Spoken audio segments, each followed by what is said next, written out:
হ্যাঁ, আমি বলতে চাচ্ছিলাম যে নাস্তা না খাওয়াটা কি অনেক বড় ইস্যু বা এটা কি অনেক বড় অপরাধ? যে আমি কাউকে মেরে ফেলছি বা খুব অনেক বড় অন্যায় করে ফেলছি। এমন কি কোনো অপরাধ কিনা? এটা যদি আমি শুধু জানতে চাই যে আমি ৩৬৫টা দিন আমি তো অন্য চাকরির অনেক সহজেই পেয়ে যেতাম। আমি এর আগে সার্জেন্টে টিকছিলাম, ভাইভাতে রিটেন ভাইভা দিয়ে আসছি। ঠিক আছে? তা আমার অন্য চাকরি হয়ে যেত। আমি এই ট্রেনিং কালের কারণে আমি কোনো চাকরি পরীক্ষা দিতে পারিনি। এখন আমি বার হয়ে গেছি, আমাকে বের করে দিল, আমি এখনও কোনো চাকরি পাচ্ছি না। তাহলে এখন আমার দোষটা কথা যে আমি নাস্তা খাইনি এবং আমার ছোট ভাইরা পর্যন্ত হাসে যে শান্ততা নাকি নাস্তা খায়নি। এটাও বিশ্বাস করার মতো যে যে আমি নাস্তা খাইনি। ঠিক আছে, তো এটা খুবই দুঃখজনক। আর আমাদের এখন দাবি একটাই যে আসলে পুনর্বহাল করা উচিত।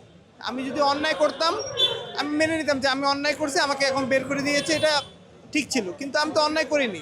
অন্যায় না করার বলে আমি একটা মানে বিনা কারণে শাস্তি ভোগ করতেছি এখন, এবং আমার শুধু আমি একা না, আমার পুরো ফ্যামিলি এই শাস্তিটা ভোগ করতেছে।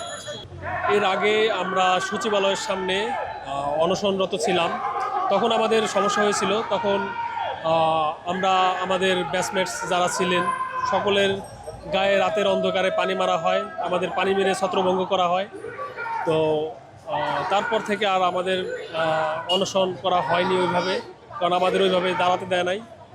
দেন এখন আমরা আসছি পুলিশ হেডকোয়ার্টার্সের সামনে এই কারণে যে মাননীয় আইজিপি মহোদয় স্যার, তার নিকট আমাদের আবেদন যে আমরা যারা 40তম ব্যাচের সাব ইন্সপেক্টরসরা আছি অব্যাহতিপ্রাপ্ত, আমাদের যাতে চাকরিতে পুনর্বহালের দাবিতে এটা পুনর্বিবেচনা করা হয়, এই মর্মেই আসছি।